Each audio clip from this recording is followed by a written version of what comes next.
I'm Jackie Spate. Self-censorship needs to be removed from newsrooms. That's the message from the Permanent Secretary for Information, Sharon Smith-Johns, while speaking at a seminar on media and democracy at USP today. Smith-Johns says there is a division on what form of journalism is appropriate for developing countries, but this shouldn't come at the expense of the needs of media consumers. We all have a responsibility to educate and enlighten, to create stability for investment and to create jobs that our people so badly need. This does not come from fueling division.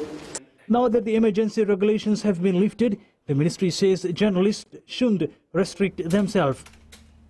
We want a vigorous media, but with certain conditions that are a prerequisite in most countries.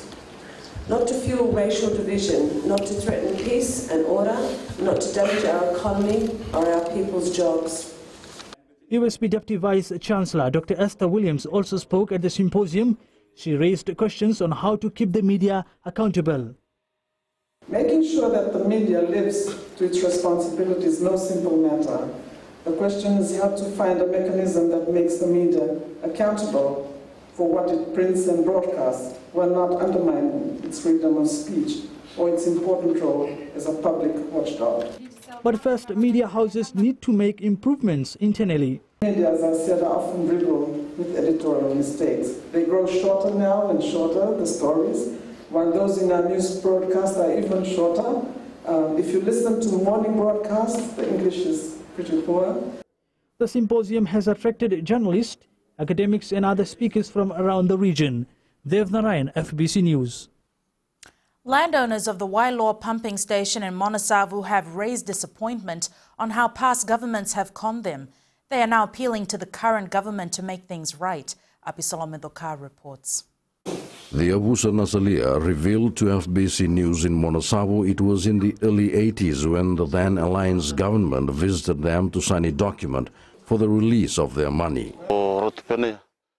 The late Ratumpene Ngani led a delegation for us to sign a document so the World Bank can release the money to compensate us for giving our land. Ratunaisema claims they were told they will be the richest landowners ever in Fiji as they had given their land for electricity. He says they later found out that the then government had fooled them. We found out later the money was for the construction of the Wailoa pumping station, not for us. Ratunaisema claims to date the damages at the Wailoa pumping station has not been compensated for. He claims they are only receiving lease money, which he insists is one of the worst lease agreements ever paid to a landowner. He said although they gave their land to the Alliance government to provide electricity for the country, they themselves never benefited from it.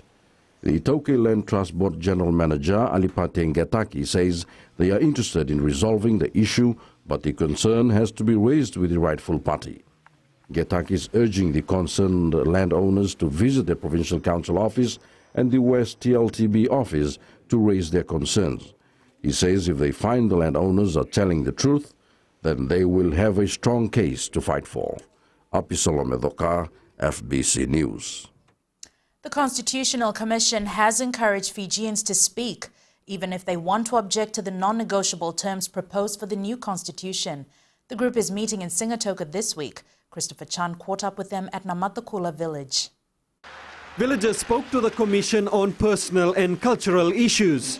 Even now, people don't know what the non-negotiable terms mean. The Constitution will come into force only after the court has said, now we are satisfied that it meets the principles and values. Guy says the Commission also has to identify parts of the new constitution that will be effective immediately after adoption by the President and those that have to wait until the elections. One of the things we have to recommend is which parts of the constitution should come into effect immediately and which should be postponed till the new elections. The rest of the submissions today focused on various issues more or less repeated at Commission hearings. One villager has called on the Great Council of Chiefs to be abolished, another has called on Crown land to be reverted to Itoke land, and there's also a call for government to be in power for 3 years. When we have finished the draft constitution, which we hope to do sometime in December, we will publish the draft constitution and a book which will explain the content of the constitution in ordinary language. Working on writing the constitution will start in October, with a final sign-off due in April next year. Christopher Chand, FBC News. Former Fiji Labour Party member Felix Anthony believes more supporters will leave the FLP if party leader Mahendra Chaudhry does not change his ways. Anthony says Chaudhry needs to relook at the way he is leading the party if he wants it to survive. Roland Koroy reports. Felix Anthony, who has been with the Fiji Labour Party since its inception, says the changes implemented by party leader Mahendra Chaudhry over the years has caused the once multiracial party to lose its way. I don't believe the party has any future if it's going to conduct itself in the manner it has over the past year or so. I believe that if the party is to stand for democracy, it ought to learn to practice democracy within. I believe that we need credible leadership within the party. Chaudhry has brushed aside these comments, claiming the current support for the Labour Party couldn't be better. And people still support the Fiji Labour Party. It's popular amongst the people, and it will do very well in the 2014 elections. Are you confident that this support still exists, Mr. Chaudhry? Absolutely. Absolutely. I travel, I meet people, and I can see that the support for the party is intact. If not, it's growing and increasing. Anthony also took a swipe at the party leader's son, Rajendra Chaudhry.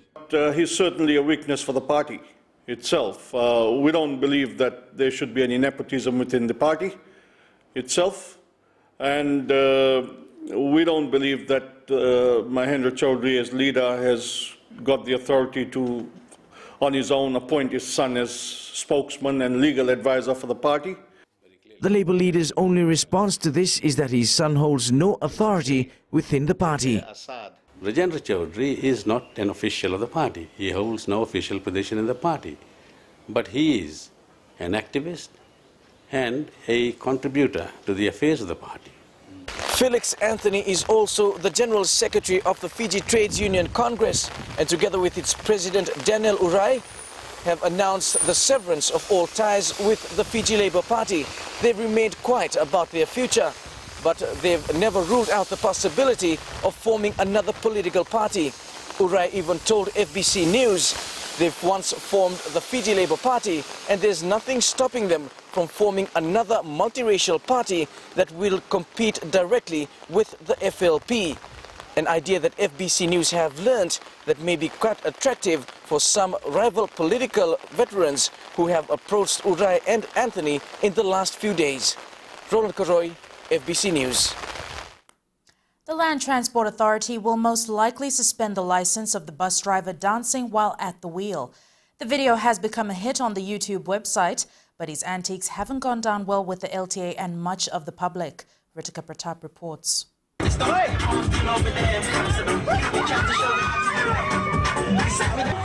This is the video that's caused an uproar in the last 2 days.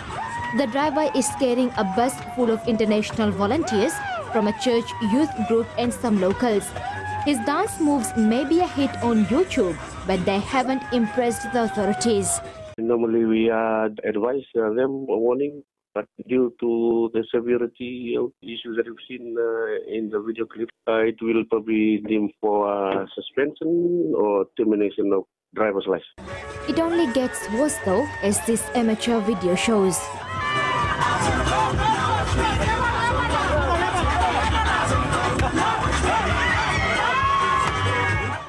Some may pass it off as harmless fun, entertaining the passengers if you like, but one can only imagine the consequences if he'd lost control.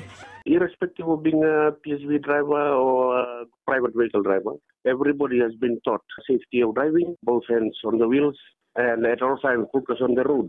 This area is way out of line now. Wasanimbolo confirms they've identified the driver and the bus company. They'll be hauled in soon to face the music. Ritika Pratap, FBC News. Coming up, talking disaster recovery. Stakeholders bounce ideas on best practices.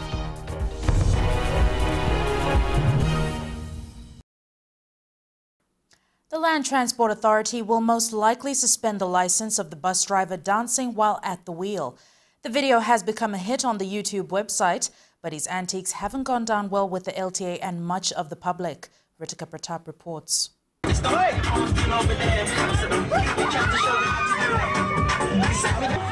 This is the video that's caused an uproar in the last 2 days. The driver is carrying a bus full of international volunteers from a church youth group and some locals. His dance moves may be a hit on YouTube, but they haven't impressed the authorities. Normally we advise them warning, but due to the severity of issues that we've seen in the video clip, it will probably deem for suspension or termination of driver's license. It only gets worse though, as this amateur video shows.